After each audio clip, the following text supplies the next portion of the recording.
the wild winds call. Jasper's walking, taking pictures of it all.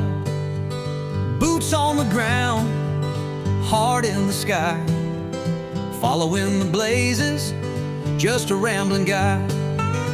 Through the valleys, over the hills, chasing that freedom, feeling the thrill. With every sunrise, he's finding his way, living the dream, one step a day. Trail named Jasper, walking on through, Bruce trail bound with a camera view, hiking the ridges, chasing the light. Like and subscribe, come follow his life.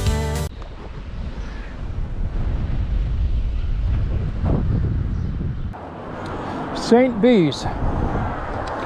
Whew. It's been quite a long kind of travel to get here, and it's windy.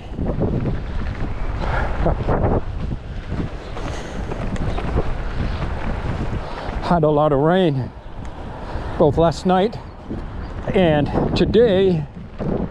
The wind is strong, very, very strong. But it's brightening ahead of me. Right now, we're on a blue blaze. The blue blaze takes us from the train station in St. Bees, which we've arrived at after an overnight flight from Toronto to Glasgow. A bus from Glasgow Airport to Central Station, downtown Glasgow. A train from Central Station to Carlisle. Changed trains in Carlisle to another train to St. Bees.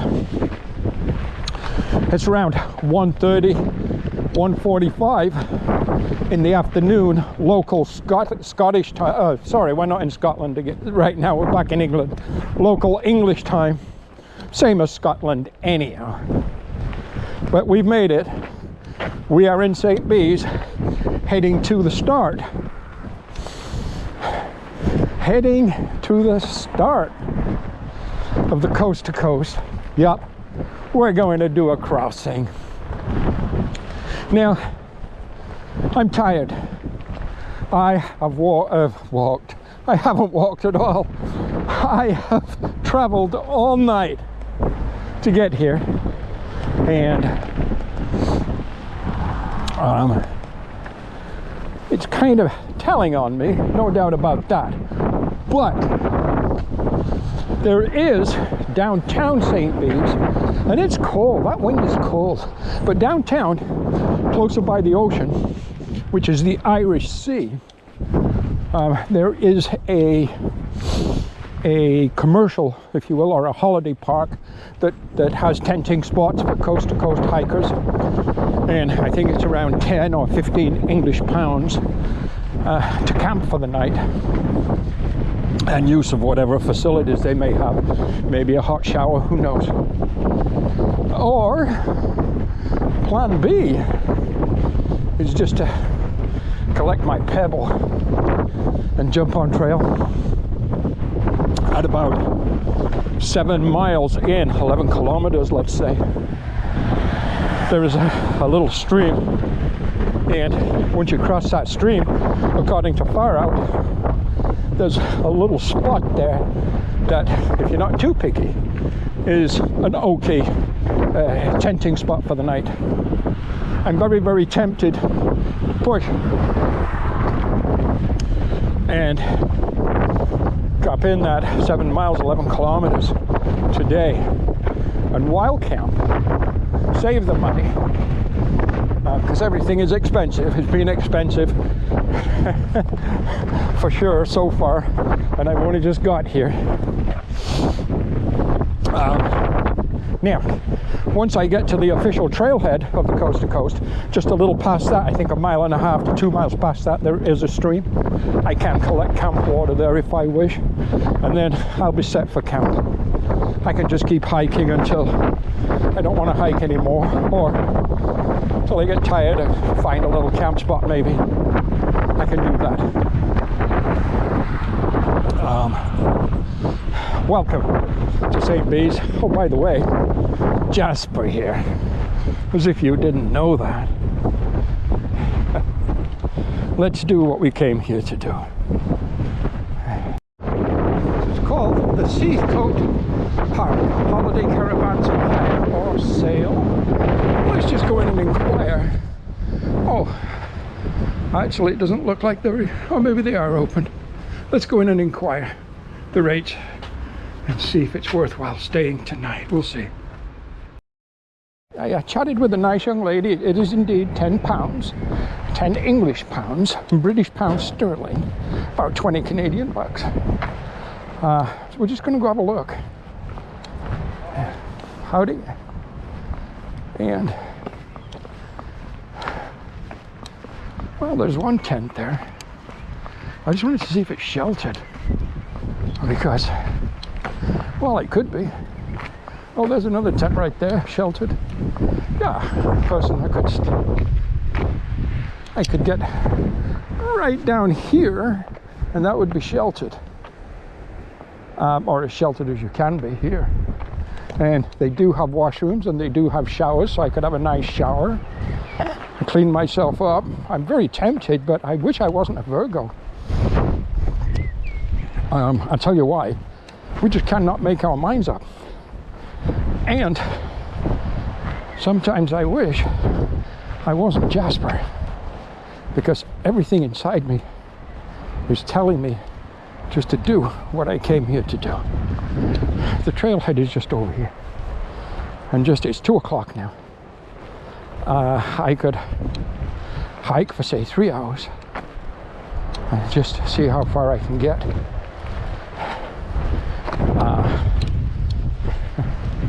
I don't know. I'm so tempted. I am so tempted just to get into it. I'm torn. We'll see. We'll make a decision.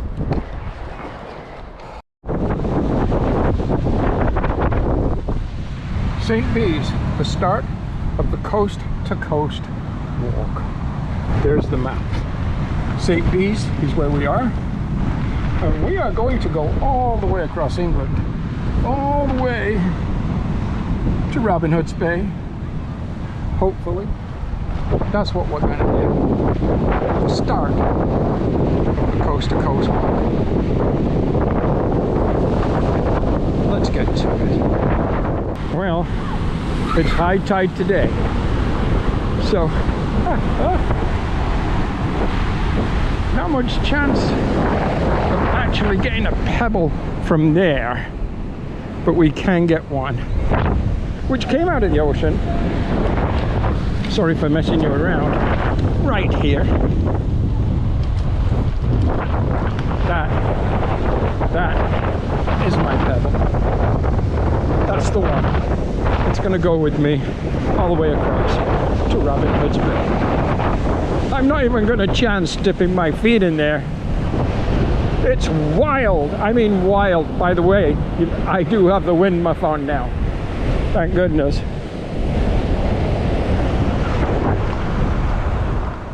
The hike starts with a swift kick in the butt, steep climb out of St. Bees. You can see the trailer park behind me that we thought about camping at. Oh yeah, the Irish Sea, the cliffs. How beautiful is this? Oh my goodness. Oh yeah, I'm already in awe, and we've only just started. Very, very gray, very, very windy, but it's not raining right now. I got my camp water from the wash house or the laundry house at the campsite. I did decide to filter it just to be safe. So I have 2.6 liters of water on board. So I am at full weight, as heavy as I'm going to be on this particular trail.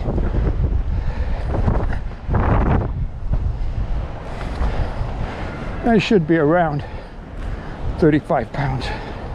Heavy enough. There's no doubt about it. Heavy enough for me.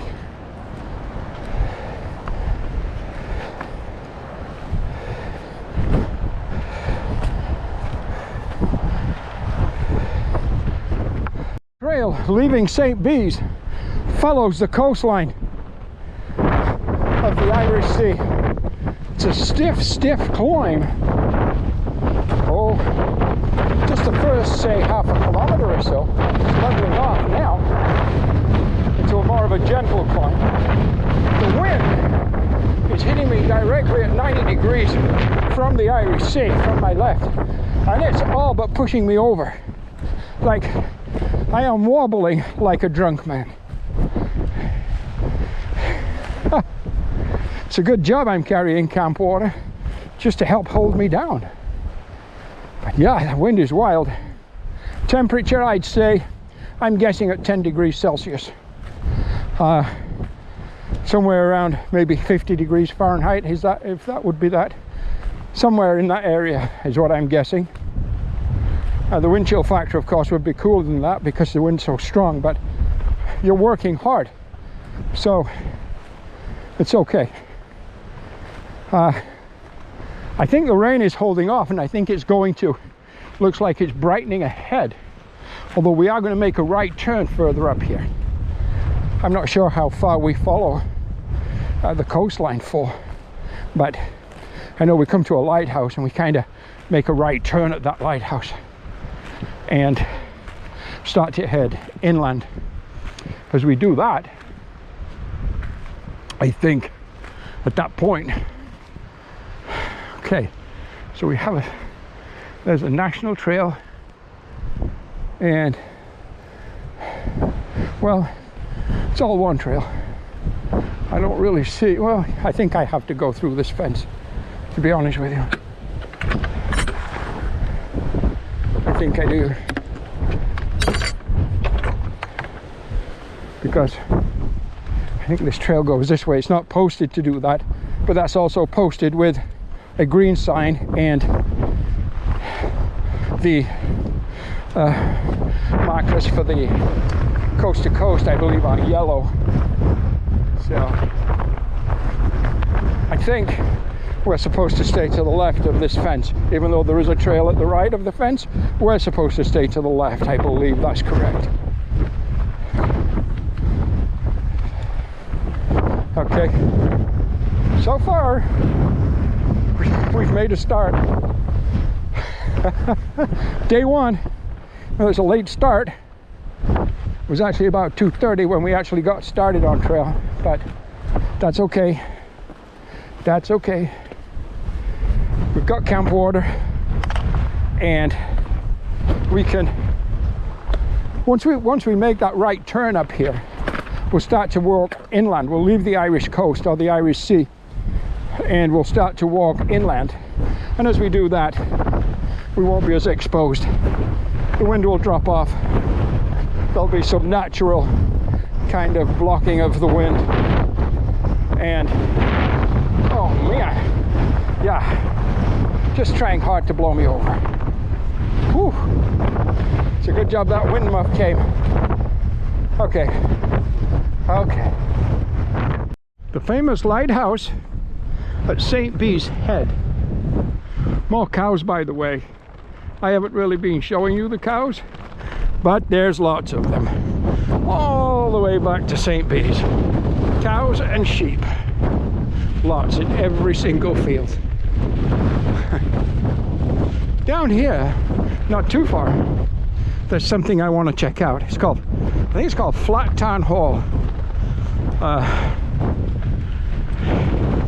Now apparently they have bunks there for £12 a night. It's a hostel. But I did phone them a couple of times, but there was no answer. We'll see. We'll see. So this property is quite an amazing property. Look at the fields, by the way, gorgeous. And it's called, I think it's like Tarn Flat Hall or something like that. But anyhow, on Far Out or Gut Hooks, it shows it in there as bunks for $12 a night, no electricity, but they have water and bunks. So I did call just now on the phone, and they haven't done that for quite a while, they said. There's no accommodations available anymore there, which is too bad, because I had thought that would be kind of nice in a kind of a rustic farm setting. And especially for like £12. I don't know if I just said dollars before, but 12 English pounds. So we shall just continue. She's a very nice lady. But one thing I noticed about Far Out or Gut Hooks, they don't update very often the information they have. I think they rely on hikers, and I will make a comment about, you know, accommodation is no longer available at this location. Just so other hikers like myself don't plan on coming here. Just like I was kind of thinking about it as one of my possibilities for tonight's camp. Anyhow, not to worry, not to worry. So far the hike goes well. We've moved inland a little bit now, and the wind has, because we've moved inland, subsided a little bit. It's significantly less than what it was when we were right on the cliffs by the Irish Sea. And now we're just going to keep pushing further inland as we start to kind of slowly make our way towards the Lake District. So that is coming up. It's exciting. I don't know if we'll get, depends on the weather, if we'll get a glimpse of the Lake District tomorrow. I don't know. I have no idea. We're going to see. I mean, I've never done this trail before, so we'll know more when we get there. Okay, let's get to it. This is really interesting.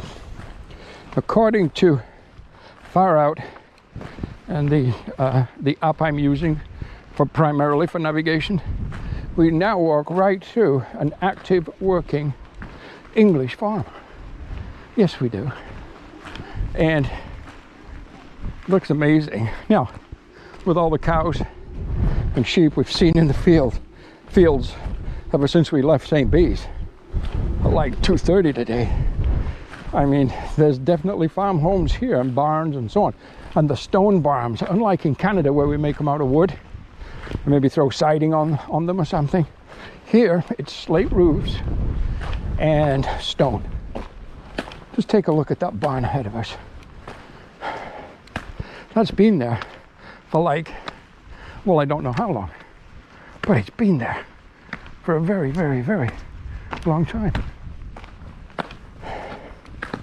Make a great kind of bunk place for through hikers.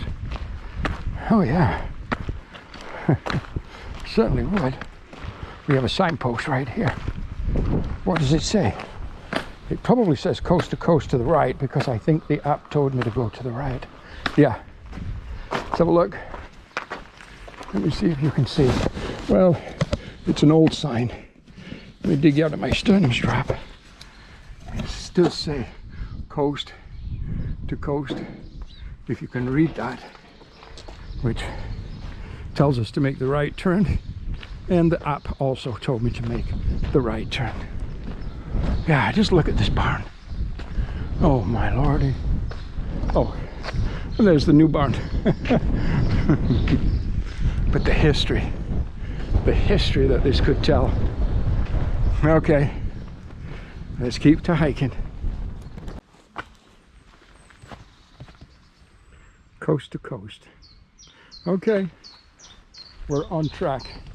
Now, the only reason we are on track is because we are using Far Out, formerly Gut Hooks, app and map for the coast to coast. That's the only reason we're on trail. It pinpoints me exactly where I am and where the trail is, and by GPS. And that's really, really, really good. Woo. We're at the railroad crossing. As we go through this gate that is going to, if we can open it, do we know how? There we go. It's going to give us 0.7 of a mile from this railroad track to where a hiker reported on Gut Hooks, or Far Out, that there's an okay-ish campground or tent spot for one tent in an okay-ish situation. Well, we'll take okay-ish now, and apparently that will give us 7 miles in for the day. There's a water source right there. An awful lot of farmland, but there's a water source right there. I would definitely use that. Okay. Carry on, point 7. We're going to go past a pond and another kind of creek, just like that one. And just past that creek, before you get to the road, which is almost right there, the tent spot will be on the left. Yeah, and that's what we're aiming for. So let's hope it's there. So I came across the little stream as instructed. This is the trail. The road's right ahead of me, and to the left, little side path here, and just behind these bushes, somewhat hidden, is a well-used and great tent spot. And that is going to be Jasper's home for tonight. This is fine. It's not perfectly level, but you know what? Perfect for me. I see why you said if you're not picky, but it's great. I've seen much worse and I've camped in much worse. Okay, let's get camp set up.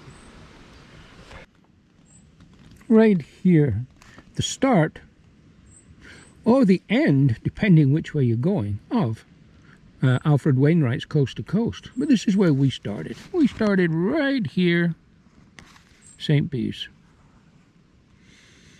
Remember the climb we did? Woo!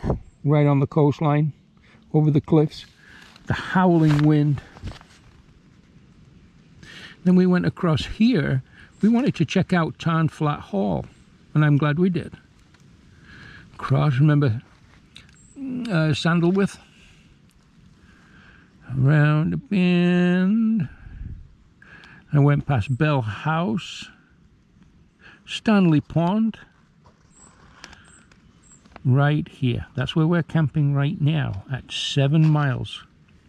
7 miles into the day, or about 11.3 kilometers. Okay, day 1 come to an end. Wow, so we've started. We are on the Alfred Wainwright Coast to Coast. We are doing a crossing of England, and it started. Tomorrow we're going to get up bright and early. I'm going to bed early. I'll probably be asleep by 7:30. I've just got a little bit of planning to do. Now I've looked at the map, but I've got a little bit of planning to do on the app just to confirm a few things, figure out where we're going to try to push to tomorrow.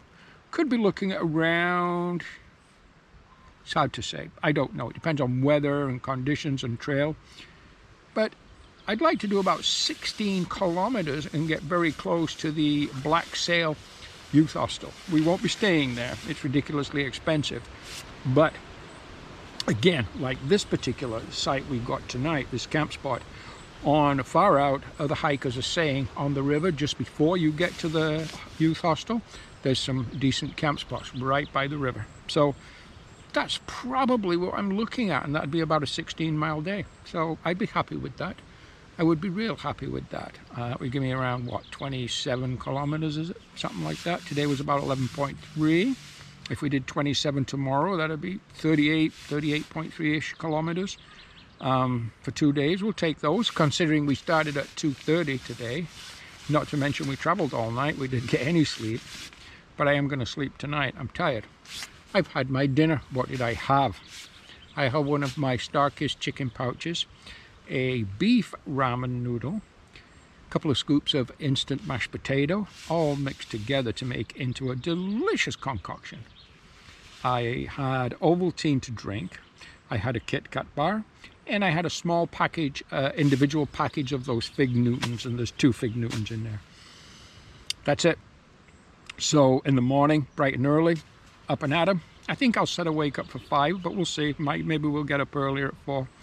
We'll have our coffee, we will have our oatmeal, and we're going to hit the trail.